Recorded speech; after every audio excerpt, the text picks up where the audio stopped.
This is episode 17 of the Latter-day Saint Geeks podcast.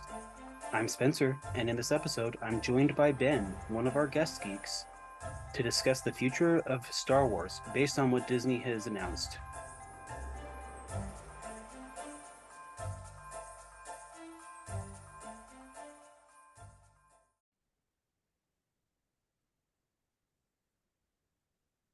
Welcome to another episode of the Latter-day Saint Geeks podcast. I'm Spencer, and today I've invited one of I call him my Star Wars gurus on the podcast to join me, because this episode is going to be released on Revenge of the Sixth.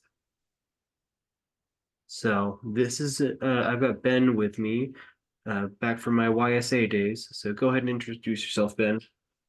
Hey, my name is Ben. I don't know, what do you want to know about me? Just absolutely everything that I do. Brief introduction with, Right. what you do Well, for fun, I what you read, and we can even go straight so into your recommendation if you wanted to. sure, we can do that.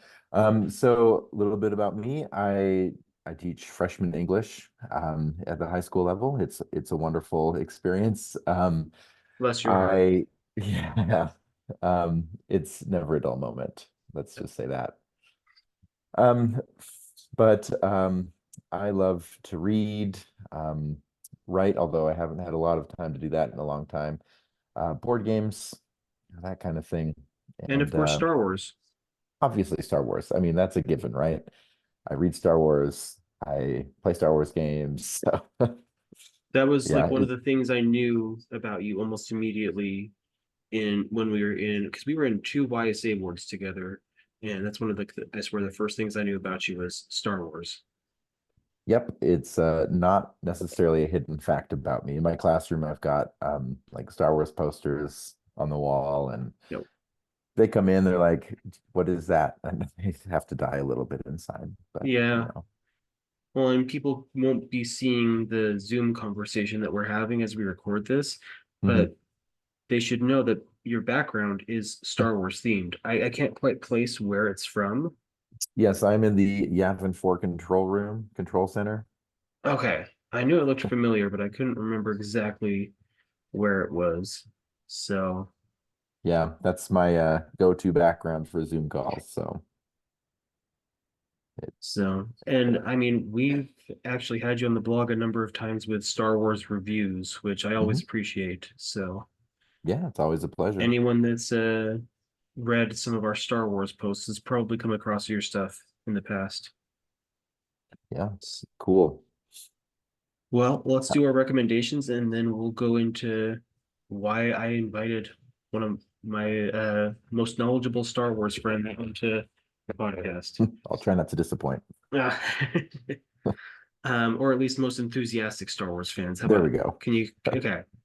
Um, so I'm gonna recommend today Lego Star Wars.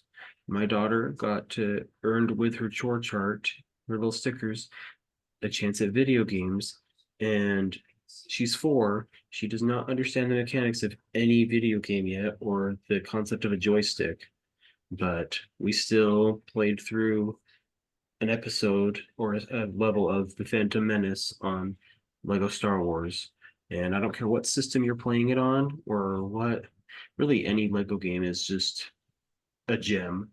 But Lego Star Wars is nostalgic for me, and it's just another fun way to play through whatever trilogy the game has. But the one I have is the original 6, so can't go wrong with that one. What about you, Ben? What are you recommending to our All listeners? right. So currently I have a lot of things that I could recommend, but right now I am listening to an audiobook. It's one I've read before. This is, I think, my third time through it. It's Elantris by Brandon Sanderson. For those who know me, I'm a big fan of the Cosmere that Brandon Sanderson has created. This was Elantris was his first published novel. And the first time I read it, it was good, right? But the more I got into So, the so to be Cosmere, clear, this is a Cosmere book. it is, yes. Okay, the first book, Cosmere book. Yeah, as far as timeline goes, it's Okay. Probably not the first, but really That's sort of. fine. I just have such a hard time keeping track of his books to the point that I haven't started reading any of them yet. Yeah. I got into them after like the first era of Mistborn was released, so there were already quite a few books. But Elantris, it's almost the way Brandon Sanderson said it is he wanted to write a zombie book. And now I never really considered it that until I heard him say that, and I was like, oh yeah, I can see that. But it's a good foothold. It's a good starting point into the Cosmere. It's just so fun. Um, it's a lot of political stuff, but at the same time, it's like diving into the unique magic system of the world, and just the characters are so they're just really well developed, and the story is just very entertaining and like twists and turns at every point. It's a wonderful book, and going through it a third time, I'm catching so many new things that I just didn't catch before, and it just broadens my Cosmere awareness, which is always a good thing. Well, and with what I understand is that those books are so interwoven and stuff that you read one book, fine, it's enjoyable.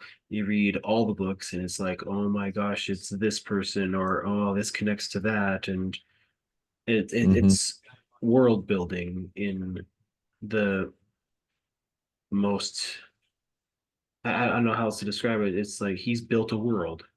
Yeah, I call it the MCU of what fantasy novels. So it's like they're all standalone books and book series, but put together, it just creates this bigger, more massive story, which is quite epic. An epic story, you could say. Yes. Speaking of epic stories, we're here today, and I asked you to come onto the podcast to discuss the future of Star Wars. Um, Obviously, since Disney acquired Star Wars, what seems like forever ago at this point, there's been some controversial moves, but also some big hits um, between the sequel trilogy and all the Disney Plus series. There's some hits, some misses.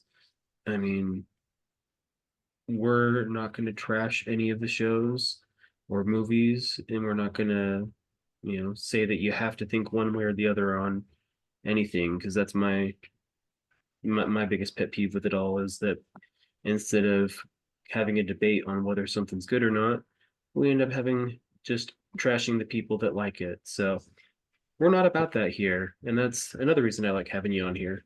Is because I like everything.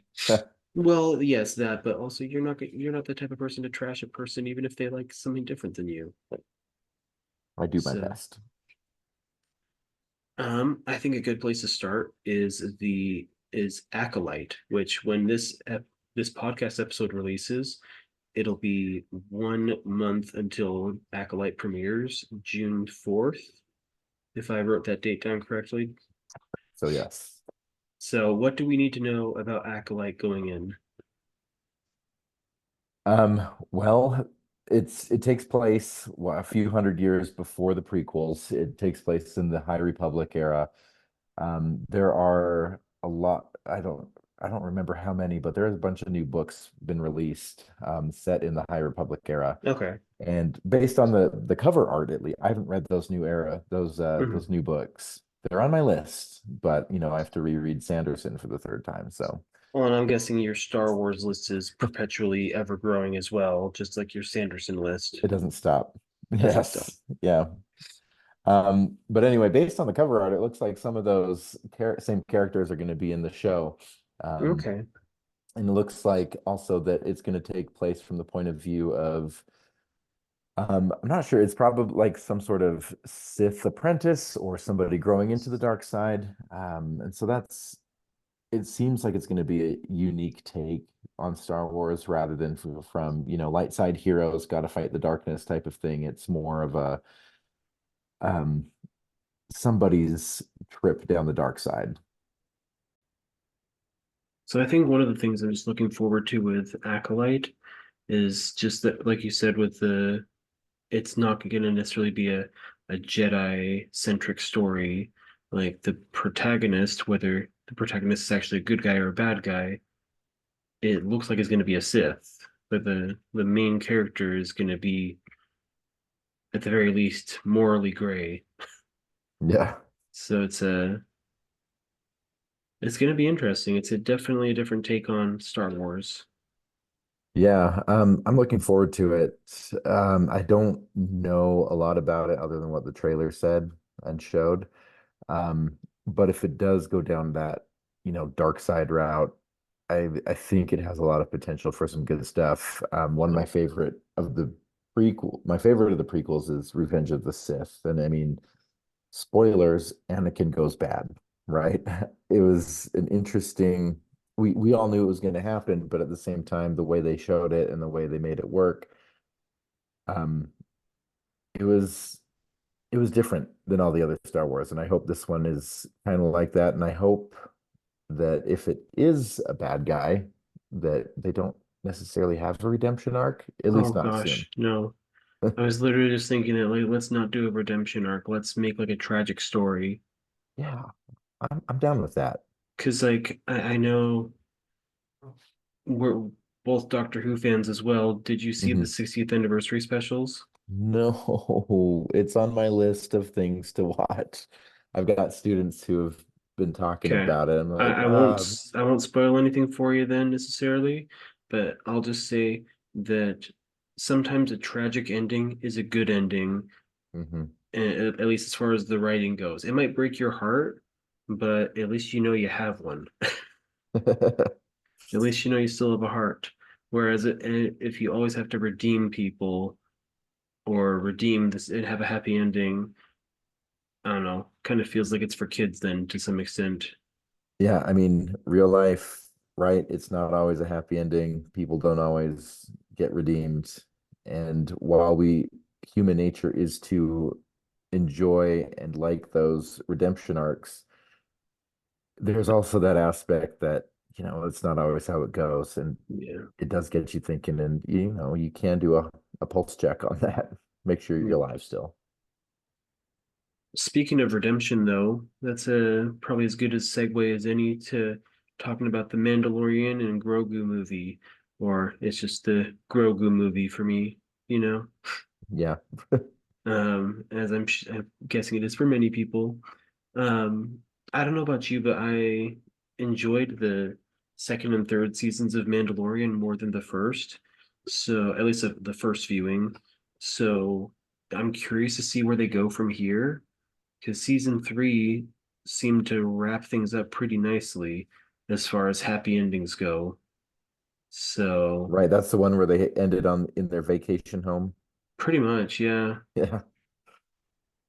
Yeah, I mean I really like those other this season 2 and 3 as well. I really like what they did with the Mandalorian arc, with Moff Gideon, Saber, all those things. I thought there was a lot of fun.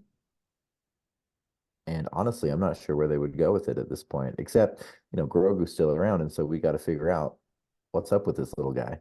Yeah. Well, and the whole twist that he's not going to become a Jedi, or is he? And if he does become a Jedi, what happens when Ben Solo comes around? But Yeah. we've also got the whole, and this is just kind of somewhat segue into Ahsoka season two, but also just kind of add that into the discussion of the Mandalorian movie. That we've got Thrawn, and we've got this chilling, non-force wielding villain that it's like if Sokka was a villain, like no superpowers, no just a mastermind. That's an interesting comparison. But yes, yeah, I can see Because that. you're an Avatar fan, right? Yeah. Okay, I was pretty sure I I was right ha there. Yeah, I know what you're talking about. I haven't seen Yeah, the live action one yet, but again, I'm that's on my two list. episodes into that, and I'm like, but not where this isn't an Avatar episode. But Yeah. yeah, so it's like Thrawn is chilling, and I'm I've read one of the Thrawn books so far from the new canon and from the Disney canon, Mhm. and it's just I want to see more of him. And with how Ahsoka season one ended, I could see season two leading into the Mando movie, Yeah, depending on I, how all this plays out. it very well could. The Mando movie could be just some grand finale kind of movie. Thrawn has always been one of my favorite Star Wars characters. I read Heir to the Empire. I can't That's the remember. I old must. canon, the Yeah, old yeah. ones, right? Okay. Yep. I was like 12 maybe when I read them the first time. And from that, I've just always he's always been my favorite. Um, I just mean, I first everything has encountered him in Rebels and just I think he's one of the reasons that Rebels was my favorite of the cartoons. yeah. I Still was is. I'm enjoying Bad Batch, but it's still Rebels. Rebels was super good as far as the series go. And I do think Thrawn was a big part of that. One of the things I loved about it, as well as Ahsoka, is that they kept Thrawn to the original character that he used to be. The new canon books keep him to who he is. There's a lot of, he's working with Are you which talking who he is as far as backstory or as far as just his personality? sorry, his personality, his character, just that he's this, vicious warlord that can outthink absolutely anybody. And just seeing that put on screen Hmm. is, it's just been really exciting for me because he's always been a favorite. And I've always just loved how he can, his tactical ability with everything. Well, now you've got him in cartoon and live action, so it's even now you just need him on the big screen, which Hmm. maybe with the Mando movie you will. Wouldn't that be amazing? Oh, dream come true. I know. I thought like 12-year-old when Ben Disney, will be giddy. I am, yes, I am 12 again. But when Disney bought it, Star Wars, and they disbanded the old books and made them not canon, made them legends, I was really sad because, Thrawn ceased to exist. But But then when, Rebels. yeah, Dave Filoni, he created Rebels and he brought Thrawn back, and it was like, okay, I can die happy now. And still true to the same character, Yeah. which oh, I have the other two of the Disney canon books to read, and I'm trying to convince a friend to book club the trilogy with me for the podcast. Yeah. Is this the books are those like when he's working with the Empire? Yeah, so the first one would was with his yeah, when he's found by the Empire, early Hmm. days Empire, Yeah. and becomes Yeah. part of what's his name? Eli Vantos, Hmm. his Yeah, those are aide. very good. Oh, even just the Um, first book is a chilling, wonderful standalone book. And it got yeah, me rooting for a villain, which is kind of I going back to know. the Acolyte. I want them to be able to do that with the Acolyte. Yeah. Get me And rooting for the villain. I feel like Disney's been around the block enough at this point with Star Wars to know what works and what doesn't. I think they've had a pretty good track record with the TV shows, personally. Yeah. Um, what do you hope to see out of Ahsoka season two besides more Thrawn? Morthron, I want to know what they're I want to know how they're going to work with the actor who passed away to Hmm. make that work. But at the end, what's his name? Is it? Oh He man, I went off can't to like remember. go find the father. Yeah, he was on like the Ergonath statue, one of those massive statues from Lord of the Rings, um, staring off into the distance, and it looked like something from Rebels, I believe. Was it on the I mural? thought I saw it compared to as well the oh shoot, now I'm blinking on the name of the planet from Clone Wars. Mortis. Yes. Yeah. The Uh, Sith it, homeworld, yeah, so I mean, we'll see, I I guess. think. Yeah, I think that'll be super interesting where they go with that because I mean, there's obviously something else going on in play in the universe, Yeah. um, in that other galaxy far, far away, and making it all connect is, it's exciting to expand in that, and I think they have a lot more freedom as they're exploring this other galaxy, or at least just another planet on there, making it connect with the galaxy that we know and love. Yeah. But then also just more David Tennant and Rosario Dawson, Oh yeah. just wonderful, wonderful actors and actresses that they've got on there. And on the Acolyte, I was looking at the cast list again, and there's so many good names coming up. So, Yeah, I think they've got some good talent, and well, only time will tell, I suppose. well, the last project we really had on our list was the new Jedi Order movies. I'm not sure, is it movie or movies that they're going to have Ray back for? Um, I was under the impression it was multiple movies, Okay, but I was who pretty sure it knows was at a this point? trilogy, Yeah. but I was second guessing myself. I mean, trilogy would just make sense with Star Wars, but I have no idea. They're always a trilogy. Yeah, But yes, always three there are. But no more, no, that's right. except for the solo standalone movies, Well, of course. especially Solo. Yeah. That I see what you Anyway, did there. but Um, what do you hope to see though? Because I mean, Ray's story in the sequel trilogy is and was and will forever be probably with many fans controversial. Where could this go? That do you see it redeeming itself in the eyes of fans, or do you think Disney's just trying to make use of what's already been done, or a bit of both, I um, suppose? I think Disney wants to go in a different direction from what's already existing.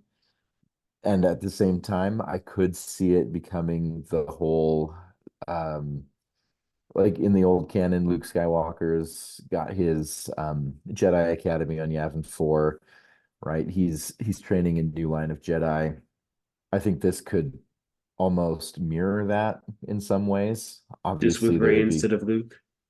yeah. Obviously, I think they would have to make different storylines and Yeah, different characters and everything, but I think the concept might be similar. And I'm not opposed to that. There were lots of good stories. I read most pretty much all of those old books back in the day. And I mean, there were a lot of good stories taking place with Luke and his Jedi Academy. I mean, there's video games like the Jedi Knight series where, we got Kyle Katarn and different people, and maybe they'll bring him back, maybe they won't, but I don't know. I think Ray has a lot to offer in the way of a main character training new Jedi. She hasn't been, I don't want to say corrupted by the old Jedi dogma, but she hasn't been around it enough so that it's back to the old Jedi Council type of mindset.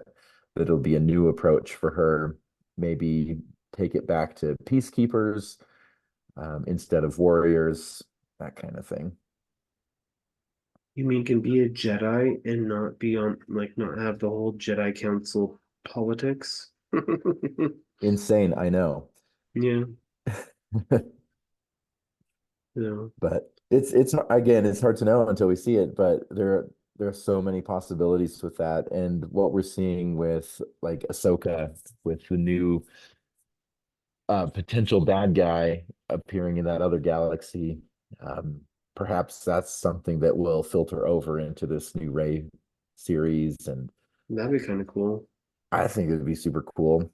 I mean, we've done the Death Star three times, well, four times, I guess, if you count Rise of Skywalker and all those Star Destroyers with Death Star guns on them. And so I think they definitely need something else, Yeah, and some sort of like, I don't know, ancient monster or some sort of Thrawn capability type of thing. I don't think Thrawn will last that long personally, but something along those lines where it's not some evil emperor trying to destroy planets. Yeah. I guess we'll have to wait and see, Yeah, obviously. unless she turns into an evil emperor and destroys planets, in which case, you know what? Follow your heart. Yeah, anything is possible in Star Wars. Yes. But I will say for this, as we release this episode, um,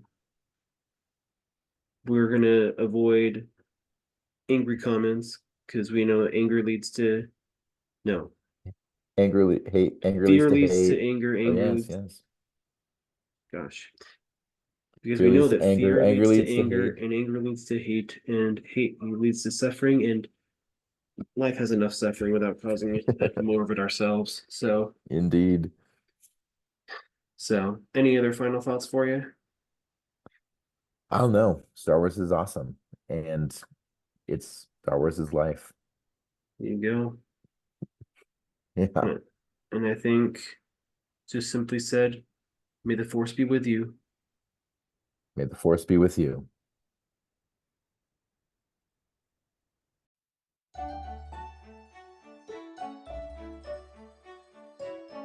Thanks for listening to the Latter-day Saint Geeks podcast.